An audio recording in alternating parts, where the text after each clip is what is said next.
কলকাতা টিভিতে খবর সম্প্রচারের পরেই নড়েচড়ে বসল প্রশাসন।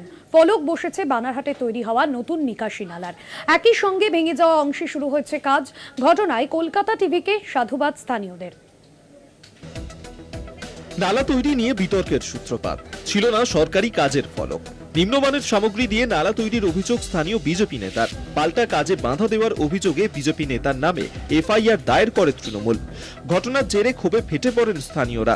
বোঝা যাচ্ছে এখন কলকাতা সংবাদ এই কাজটা করলো বলেই আজকে এখন হচ্ছে এটা, এটাই বোঝা যাচ্ছে। খবর না করলে যেরকম ছিল ওরকমই হতো, যা ছিল তাই পুরাটাই তারাই সামলায় নিত। তো নতুন করে কি কাজ শুরু হলো আবার? নতুন করে হ্যাঁ, এখন আবার দেখা যাচ্ছে নতুন করে কাজ শুরু করতেছে। কতটা খুশি? এখন খুশি আছি যে খবর সম্প্রচারের পরেই নড়েচড়ে বসে পঞ্চায়েত। বানারহাট ব্লকের অন্তর্গত সাঁকুয়াঝোড়া 1 নম্বর গ্রাম পঞ্চায়েতের কোঙারনগর কলোনি এলাকায় তড়িঘড়ি করে বসানো হয় সরকারি কাজের ফলক। কাজ হয়েছে, দেখাই তো যাচ্ছে কিরকম কাজ হচ্ছে। ভালো হয়নি? না ভালো হয়। কত টাকার কাজ জানেন? না ওইটা আমরা জানি না। কাজের বোর্ড বসেছে কত টাকার কাজ? না ভোট বসে না। এই কাজ কাদের দিয়ে করা হয়েছে সেটা জানেন? অঞ্চল থেকেই তো হয়েছে।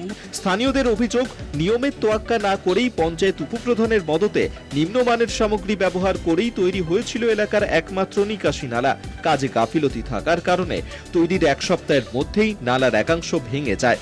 তা নিয়ে পাল্টা সরব হতেই শুরু হয় অশান্তি। কালভারটা তৈরি করে সেখানে নিম্নমানের কাজ হয়েছে, সেখানকার গ্রামবাসীরা সেখানে বিরোধিতা করেছে এবং সেখানে বিগত দিনে ভারতীয় জনতা পার্টির যিনি পদপ্রার্থী ছিলেন, দাঁড়িয়েছিলেন, তার বিরুদ্ধে মামলা করা হয়েছে। কারণ তারা প্রতিবাদ করেছে, যারা প্রতিবাদ করবে তার বিরুদ্ধে তৃণমূল আইনানুগ ব্যবস্থা গ্রহণ করবে। পাল্টা তৃণমূলের দাবি, পুরো ঘটনায় বিজেপির তরফে একাধিকবার বাধা দেওয়া হয়েছে, যার জেরে তার নামে এফআইআর দায়ের করতে বাধ্য হয়। রাস্তা যেদিন থেকে শুরু করা হয়, লেআউট করা হয়, সেদিন থেকে এই ছেলেটা কাজের ক্ষেত্রে বাধা দিয়ে আসছে। একবার গর্ত করালো, সেটাকে আবার বন্ধ করালো, আবার নতুন করে গর্ত করালো। প্রতিনিয়ত এই কাজটা সে করার ক্ষেত্রে প্রতিবন্ধকতা সৃষ্টি করে। বানারহাট থেকে শুভজিৎ দেবনাথের রিপোর্ট, কলকাতা টিভি।